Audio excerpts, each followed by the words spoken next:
If the unseen feels more at home to you than the seen, then this space is for you.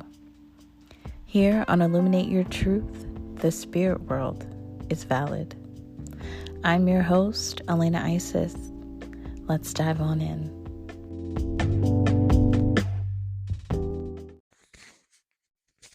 Hello, hello, hello. Thank you for joining me today. Elena here with another episode of Illuminate Your Truth. So excited to be here today. Oh my goodness, the sun is out. I live in Western Pennsylvania, and I swear I haven't seen the sun since Sunday. I haven't seen the blue sky since Sunday, and it's been killing me. And so you better believe I'm going to be soaking up the sun today. Wow, thank you for joining me. So excited to be here.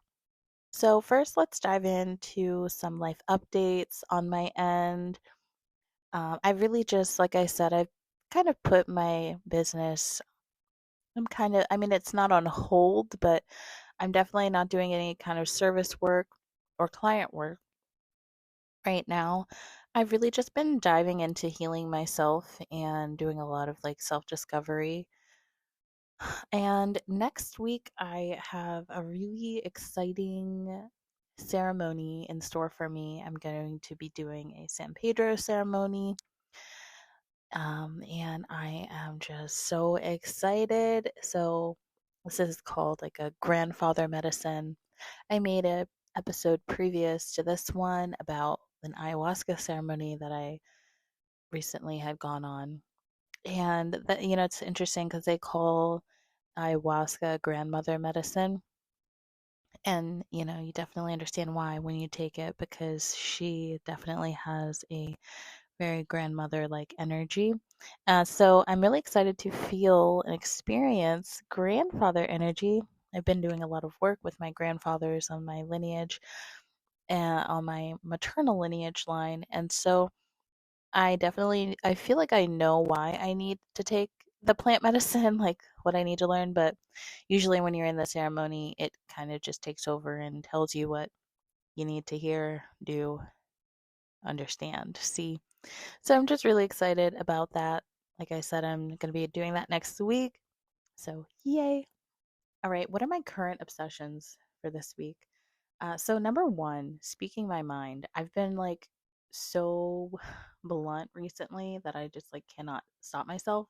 I know I'm a Sag, so I'm like already blunt, but this week I've just been very direct and like assertive as far as what I want, as far as what I need from people, from myself, and less like read my mind.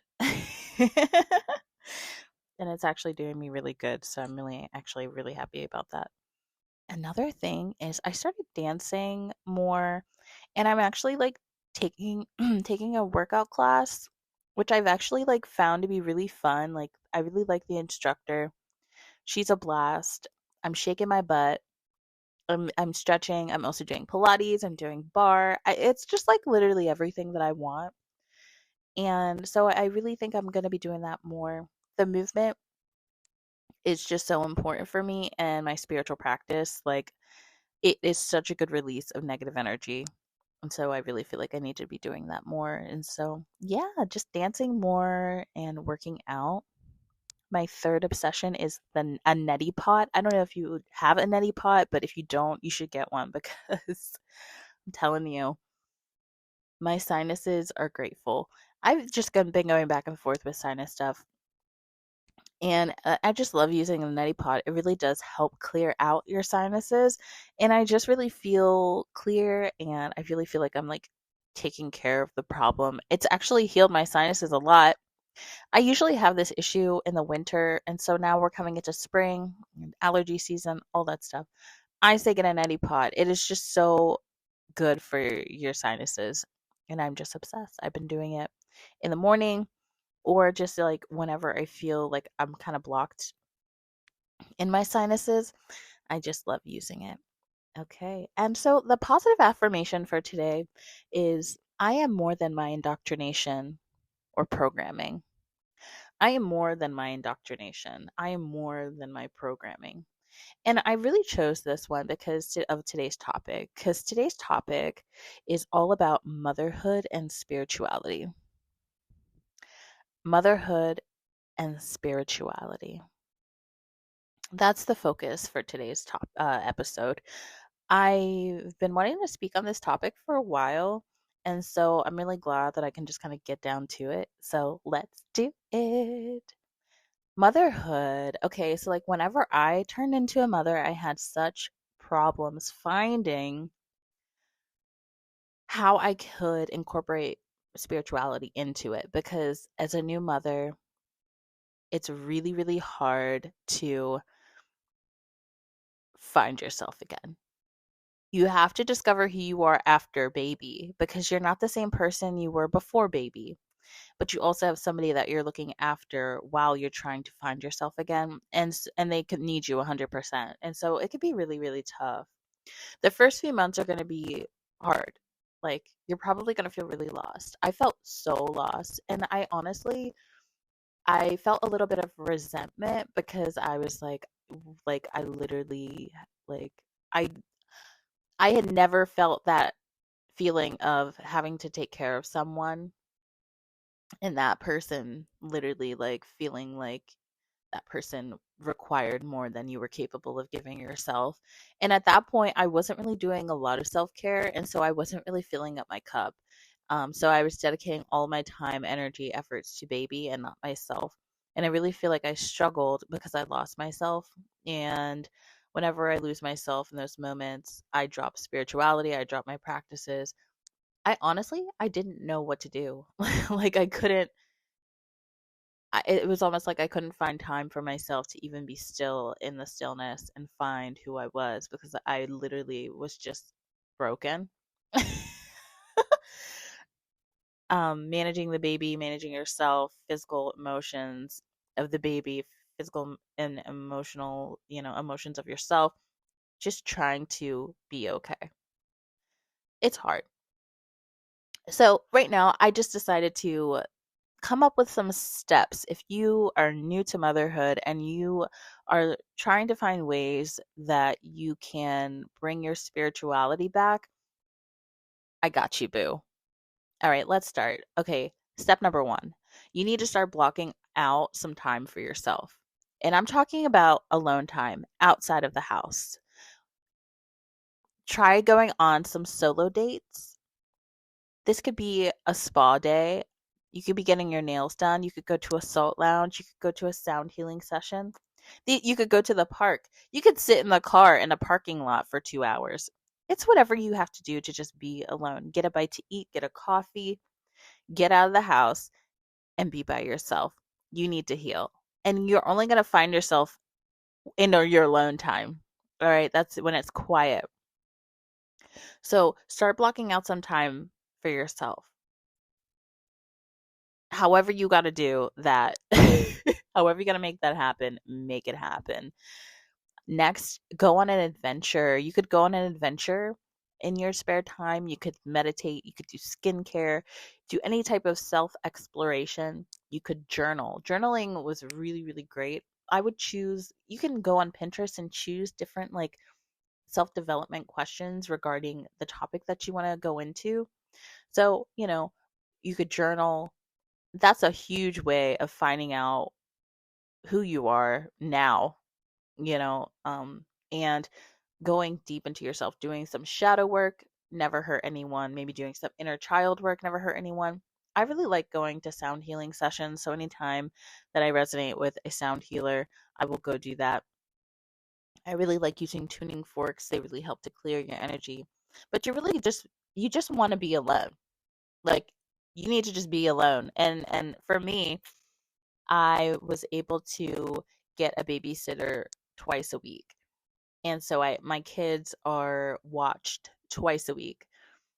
First by the babysitter the first half of the day, second half of the day by their father. And I did that for my sanity, because I know myself. And I know that if I don't get alone time, I'm miserable. And I really didn't want to do that to myself because I know that if I'm miserable, everybody else is miserable in my house. And we just can't have that. And so block out some time for yourself. That's why this is number one. This is the most important thing. You have to get to know yourself again. So do some soul searching, maybe go hiking, go into nature, and find yourself and start journaling little things, just getting to know yourself now in the place of where you're at. Second, if this is something that interests you, I would suggest going on some type of plant medicine retreat, a ceremony. For me, ayahuasca proved to be very helpful. You could do a cacao ceremony, any kind of plant medicine ceremony that's going to really help you dive in deep, deeper than any meditation could.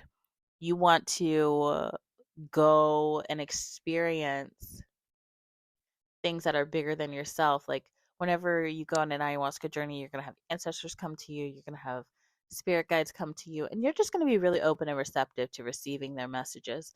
And a lot of times it's hard to receive messages when we're in this place of stress. And so, I'm not just, saying go do a bunch of drugs. No, go find a shaman that you resonate with, a healer, a teacher that resonates with you, and if that's something that you feel like seeking out or you want to call towards yourself, I would definitely pray about it and see if that's something that would work for you. I know for me, it helped me so much as far as the relationship between me and my children, especially with my oldest daughter, who is 4. In November, I did an ayahuasca ceremony and it completely changed our relationship.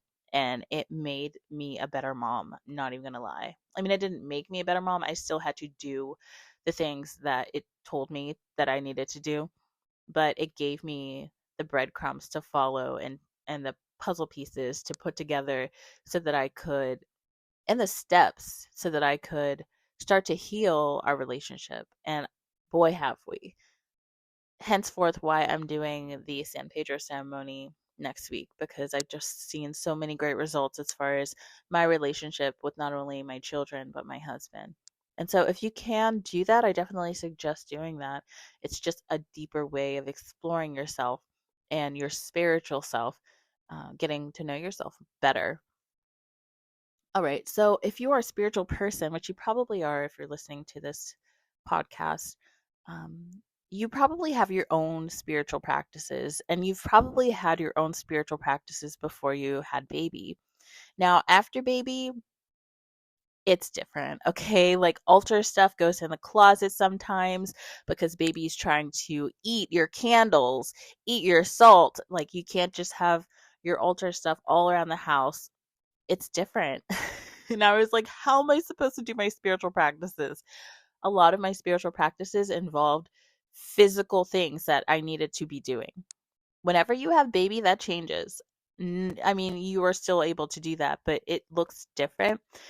And how it looked different for me, how I was able to cope with not having my physical things was I had to make my spiritual practice more in my head. And that is something that was new for me in a way. Like I had to start praying more and I had to start doing more mantras. So non-physical spiritual practices, these things you can say out loud or to yourself, these are going to be your best bet. And honestly, these spiritual practices have brought me even closer to spirit because I'm using my senses as far as sensing, talking, feeling my spirit guides, knowing they're there, and having communications on the spot with them. Non physical spiritual practices. So, do this as often as you can and make that your spiritual practice. Do a gratitude practice, saying what you're grateful for out loud. You could say mantras to yourself. You could just start praying all the time over your food, over your family, when you wake up, when you see a negative situation, calling in your angels, your spirit guides.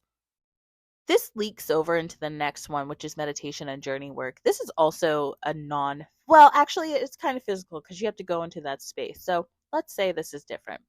meditation and journey work. So you're going to need to block out some time for this. With meditation, I say 5 minutes to start, because if you are starting a meditation practice, you're probably going to have monkey mind and you're going to be like all over the place.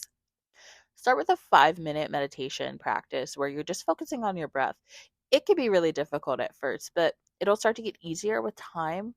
And then with the journey work, you could start to journey to like do shamanic journeys, journeying to the upper, middle, lower realm.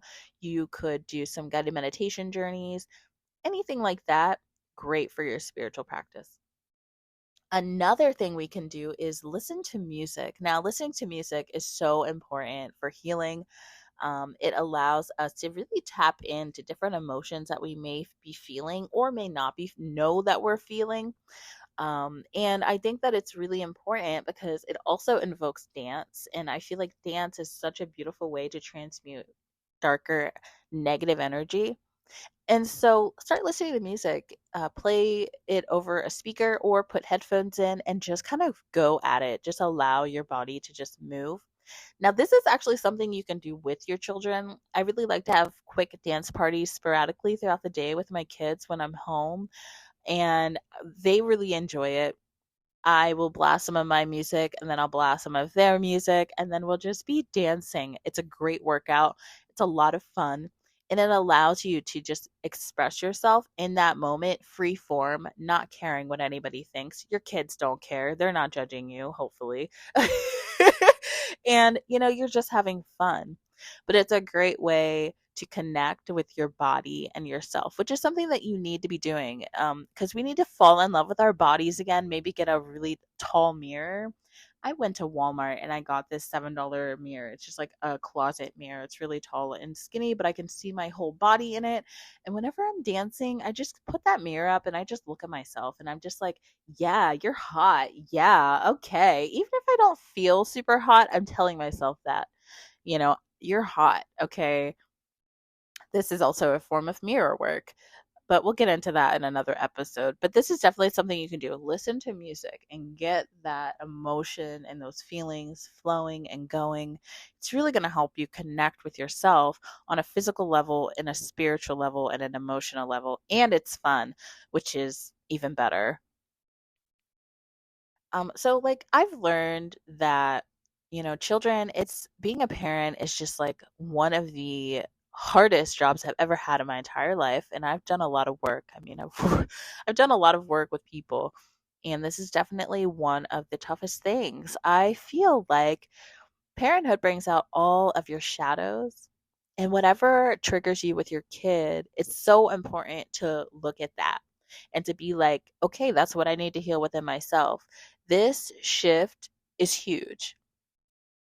It's so huge because when your 2-year-old is literally wiling out on the ground, tantruming, you really, I just am like, I just usually just really feel bad for him because I'm just like, oh my God, like he has no idea how to express his big feelings right now. And being a parent is so much about not caring what other people think, because there's going to be so many people in that store judging you for how you react.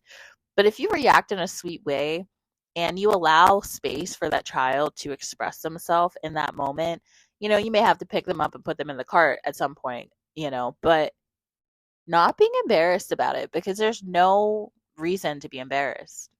Our society is not created for young children, and a lot of times they're looked upon as being bad. Like there's really no bad kid. Like yeah, there's bad behavior, but really we have to just be accepting of that, because adults have horrible behavior too. Like you can't tell me that adults don't have horrible behavior as well. Like let's be a little bit more accepting of children and what they're going through, because they're new here, like they're learning, and they really need us to be understanding about that. Not saying that that's always easy, and a lot of times it is really challenging for us as parents to accept that our children have big emotions, and it just instills in us the fact that we need to work on our own emotional like health, and make sure that we can manage our own emotions and also our children's, because that is so important. If they see you regulating your emotions, they're going to be able to regulate theirs.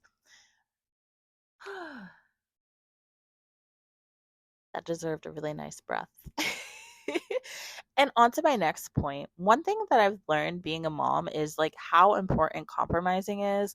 Whenever your kids start getting a little bit older, like my daughter is 4 years old now, she is now making her own decisions, choosing things that she likes, choosing things that she wants to do, and voicing them out loud. It's really important for us as parents to compromise and to not be like, no, it's going to be this way because I say it is. Well, I have a Sag as a daughter, and that does not work because it doesn't work for me now. I'm a Sag as well. And so you really have to compromise and be like, hey, we can either do this or this. They really like to choose and to really have even just the slightest option, even if it's just like the color of something. I will just like come up with any kind of option. Like if it's a straw, do you want a yellow straw or a blue straw? It really puts them in the driver's seat of their own life, even though it seems really little. It means the world to them. I can see it in their eyes. Whenever you give them that decision, that little option, and compromise. I feel like this is important for most relationships, compromising. But in parenthood, it's definitely, I've seen so much good come from it. So I'm really hoping that these things help you on your journey to finding yourself as a parent, as a mother, and not completely losing yourself, because you may lose yourself. Like if you're having a child, you're probably going to lose yourself for a couple of months. Hopefully not longer than that. But hopefully these tips can really help you to stay in a spiritual practice and find one that really resonates with what you're into at the time. Wow. Thank you all so much for tuning in. I really just had a blast talking about this topic. Motherhood and spirituality are two super important things to me. And I'm just really honored to be able to share my point of view with each and every one of you.